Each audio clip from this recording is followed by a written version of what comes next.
Now, when I started off in this many years ago, I came from very poor beginnings. I did not graduate from high school. I finished in the half of the class that makes the top half possible. When I left school, I dropped out of high school. I could only get laboring jobs. I was told, by the way, if you don't get a good education, you won't do well in life. Don't get good grades, you won't get a good job. Don't go to college, you won't do well, and so on. And I believed that for a long time until I found there's hundreds of thousands, millions of people who dropped out of high school who went on to become millionaires and billionaires as well. The reason I say that to you, by the way, is don't let it hold you back. Don't let any experience that you've ever had in your life act as a brake on your potential, because there's hundreds of thousands of people who've had it worse than you could ever dream of, who've gone on to accomplish wonderful things. So I worked at laboring jobs for several years. I worked in construction. I worked on farms and ranches. I worked in factories putting nuts on bolts hour after hour. And one day, in a state of frustration, I began asking this question: why is it that some people are more successful than others? Now, in the Bible, there's the line that says, "Seek and ye shall find, for all who seek findeth. Ask and the door will be open." So I began asking other successful people, what are you doing differently from me? And they told me, and I did it, and I got better results. I got into sales when I could no longer get a laboring job, like many of you. And in sales, I noticed that one of the guys in my company was making 10 times as much as anybody else, and he was selling the same product out of the same office at the same price to the same people under the same conditions, and he was making 10 times as much as anybody else. So I went and asked him, what are you doing differently from me? And he told me, and I did it. Now, what I discovered, which changed my life and which brought us here today, is I discovered the law of cause and effect. The law of cause and effect, sowing and reaping, action and reaction, is the great universal or iron law of the universe. What it says is that everything happens for a reason, is that there are no causeless effects, is that even if we don't know what is causing the effect, we trace it back. It's the basis of the scientific process, of all medical research, of all marketing, of all business, is if you can define an effect that you want, you can trace it back and find somebody who at one time did not have that effect, and then find out what they did, and then do the same things, and you eventually get the same results. We say that success is not an accident. Failure is not an accident. Success leaves tracks. So if you just follow the tracks of other successful people, no matter where you're starting from, you eventually get to the same place that they get.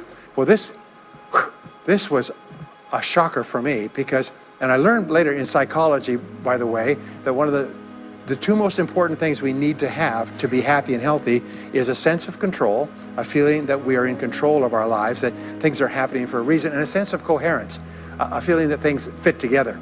Well, when I realized the law of cause and effect explained everything, I thought, wow. So in sales, I went to the top of my sales force. I read, I learned, attended courses, and especially I applied what I learned. And then when I got into sales management, I again read the books and took the courses and asked for advice. And when I got into real estate and importation and development and manufacturing and distribution and a whole series of businesses over the years, the first thing I did is I asked, how does it work? How do people succeed in this field? And then I buried myself and immersed myself. I spent hours and hours and hours studying, and then I did what the most successful people did. Interesting point. We say that nature is neutral. In other words, nature doesn't care who you are. It doesn't care if you're tall or short or male or female or black or white, educated or uneducated. Nature doesn't care. All that nature cares is that you do what successful people do. So I'm making a recipe. Nature doesn't care. You follow a recipe. If you follow the recipe exactly, you get the dish. Nature doesn't care who's doing it.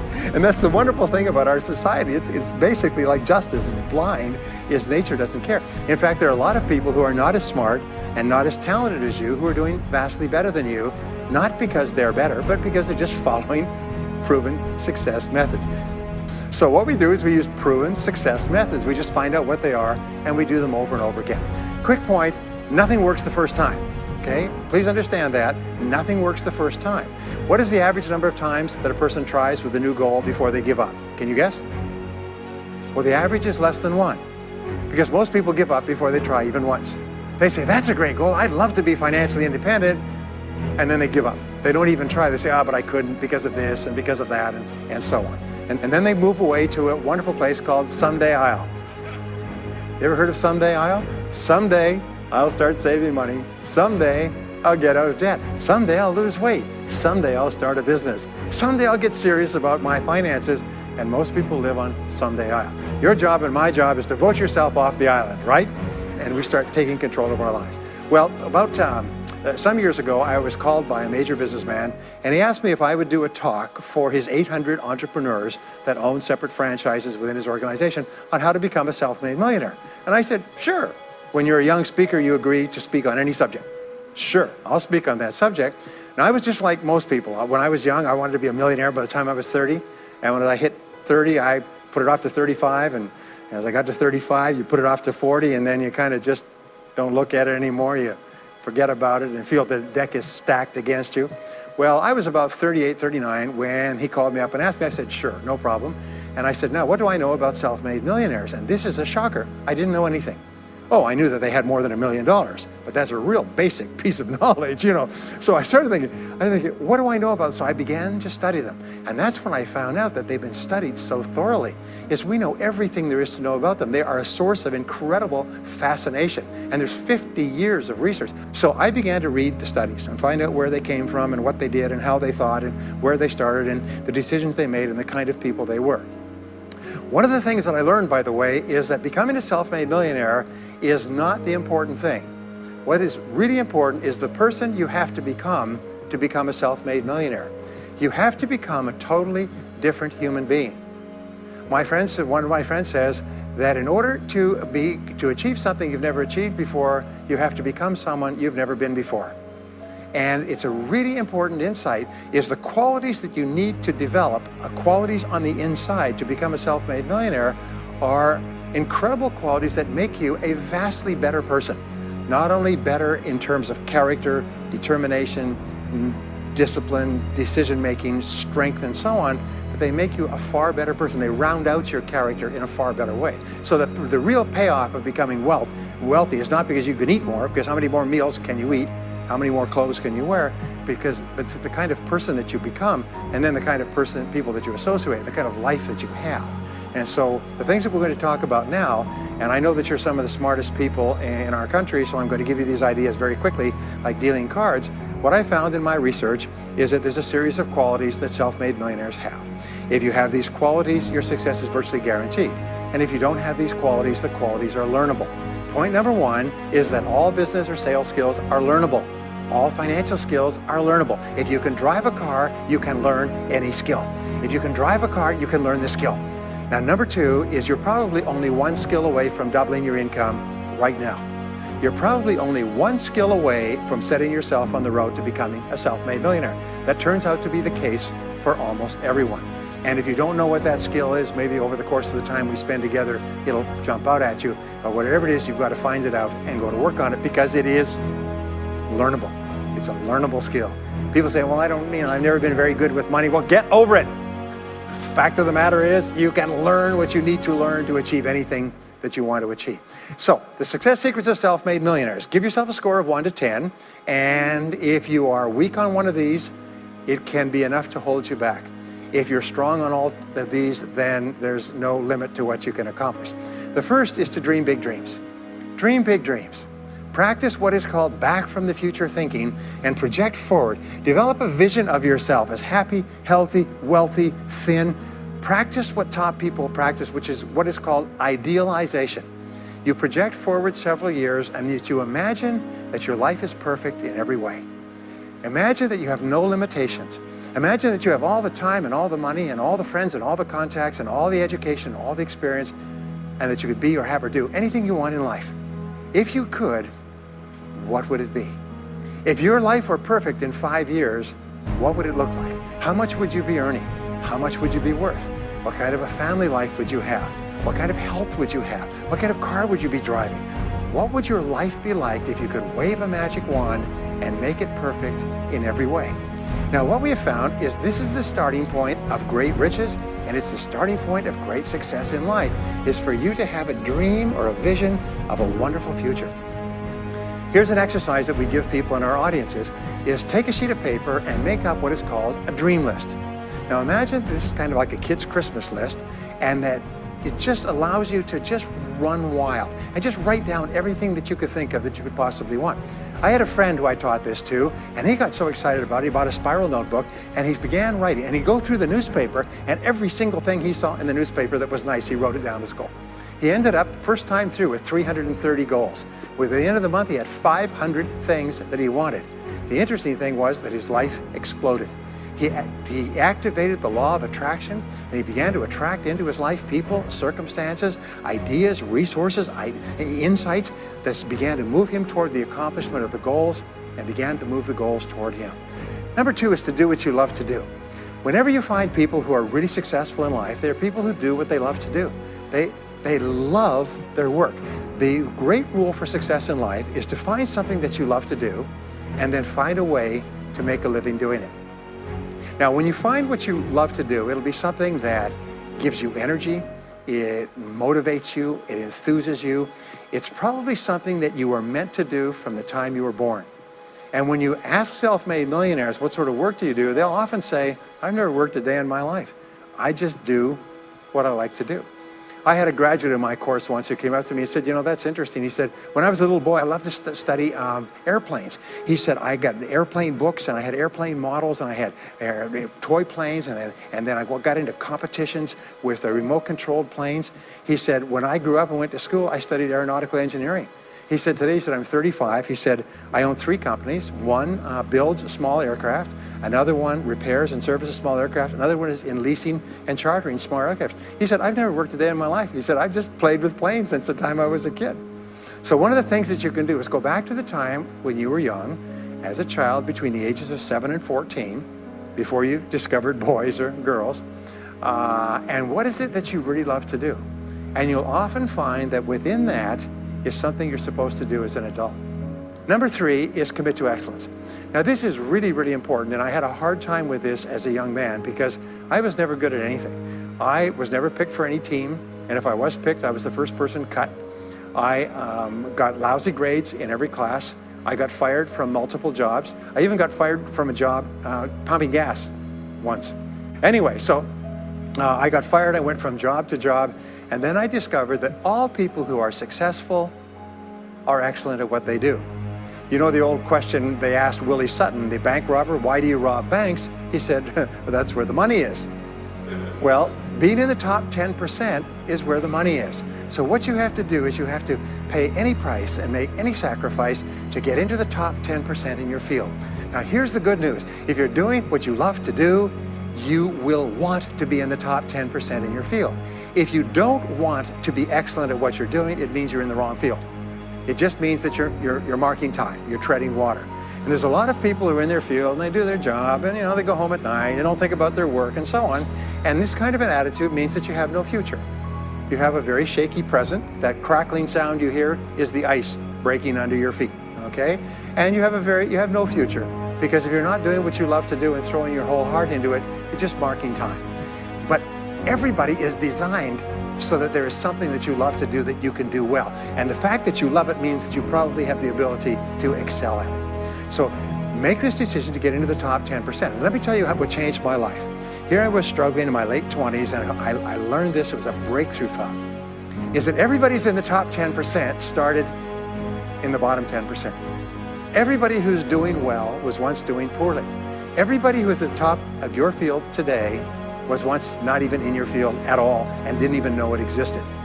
What that means is that if you're willing to pay the price and work hard and make the sacrifices, you can get into the top 10%. Now, how long does it take? It doesn't take a week or a month. Most people are really impatient. And to achieve mastery in your field takes 5 to 7 years. Now, here's an important point. Are you ready? The time is going to pass anyway. The time is going to pass. 5 to 7 years from now, 5 to 7 years will have passed. The only question is, are you going to be at the top of your field, or are you still going to be down there with the mediocre 80%? And the wonderful thing is this: is nobody's better than you and nobody's smarter than you. If anybody else is at the top of their field, it means that you can be at the top of your field. Just go to them and find out how they got there, because they started at the bottom. Now, it may take longer for some people and less for others, but everybody who puts one foot in front of the other and keeps moving eventually gets there. And that's where all the rewards are. And not only that, that's where all the joy in life is. When you're really good at what you do, you feel wonderful about yourself. You're respected and esteemed by everybody around you. You can write your own ticket. You can open any door when you're good at what you do, because you get up in the morning and you know you're good. And that is more important than the rewards that go with it. The next key is to develop your unique talents and abilities. Every single person is designed from infancy with special talents and abilities that, if you develop them to their height, can enable you to accomplish anything you want in life. Everyone is genetically structured to be able to do something superbly, to do something they enjoy, to do it well, and to get great satisfaction from it. Peter Drucker often asks the question, what are you good at? What are you good at today? What should you be good at? What could you be good at? What will you be good at? And so one of the questions that we ask is, looking back in your life, what has been most responsible for your success up to now? What has been most responsible in the past? What is it that you have done that has gotten you the best results? Because as we said before, success leaves tracks. And if you look back into your past, you'll often find indicators that guide you to your future. Do you remember that fellow that won $300 million in the lottery? He was a high school physics teacher, and they asked him what he's going to do with it. He said he's going to take a week off and then get back to work because he doesn't want to give up his job teaching high school physics because he loves his work so much. Now, the next key to becoming a self-made millionaire is to see yourself as self-employed. What we found is the top 3% of adults in our society see themselves as self-employed. They see themselves as in charge of their own lives. When I started off my career as a young man, I was 21 years old, working as a construction laborer, living in a one-bedroom apartment, broke, taking buses 2 hours every morning to get to work and buses 2 hours to get back. I still remember that, and I still remember a light going off one evening. I was sitting there in my little apartment, in my little kitchen alcove, and I suddenly realized that I was responsible, that I was in charge of my own life, that no one was coming to the rescue. And it was one of the great turning points in my life. So what you find is that all exceptional people are highly responsible people. They look upon themselves as self-employed. Sometimes I'll ask an audience, I'll say, how many people here are self-employed? And some people will raise their hand and some won't. I'll say, now what's the true answer to this question? And the true answer is that everyone is self-employed. The biggest mistake you can ever make is to ever think you work for anyone else but yourself. Even if someone else signs your paycheck for you all your life, the most valuable people in any organization are the people who treat the company as though it belongs to them. They see everything that happens as affecting them personally. They're not the 9-to-5ers, the no-hopers that say, yeah, well, I go to work, when I'm not at work, I don't think about my work. These people, somebody has told them that's a clever way to think. It's the way losers think. Winners think about their company, and when they're not there, they think about how they can do it better. When something happens in their company, they take it personally because they see themselves as highly responsible. As a result, they're paid more, they're given more educational opportunities, they're promoted faster, and these are the people that eventually, like cream, rise to the top of every organization and every industry, the top 3%. The next key to becoming a self-made millionaire is to develop a clear sense of direction. Developing a clear sense of direction means that you need to become intensely goal-oriented. We find that all successful people are goal-oriented. There's an old saying, you can't hit a target that you can't see. You've got to know what you want in every area of your life. Some years ago, I worked with the Hunt Oil Company in Texas. The Hunt Oil Company was founded by H.L. Hunt, who became the wealthiest, self-made, multi-jillionaire billionaire in the world. At his peak, he owned 200 companies and had a royalty income of $3 million a day. Most phenomenal man, by the way. And he was interviewed by a friend of mine on television before he died in the early 70s. And he was asked, what are the secrets to success? He said, the keys to success have only been two through all my life, and I will tell you what they are. He said, number one, he said, decide exactly what it is you want and write it down and make a plan to achieve it. And number two is determine the price you're going to have to pay to get it, and then resolve to pay that price. Now, where the law of sowing and reaping cause and effect, I learned an additional point to that. I learned that your current life today is the result of the price you've sown up to now. Is whatever you've put in, you get out. So whatever you're getting out today is a result of what you've put in. If you don't like what you're getting out, what you have to do is you have to put in something different. What I found is that life is always just in the long run. So therefore, life says there's a price you have to pay, and there's two qualities. First of all, you have to pay the price in full for your success of study, preparation, hard work, and so on. And second of all, you have to pay the price in advance.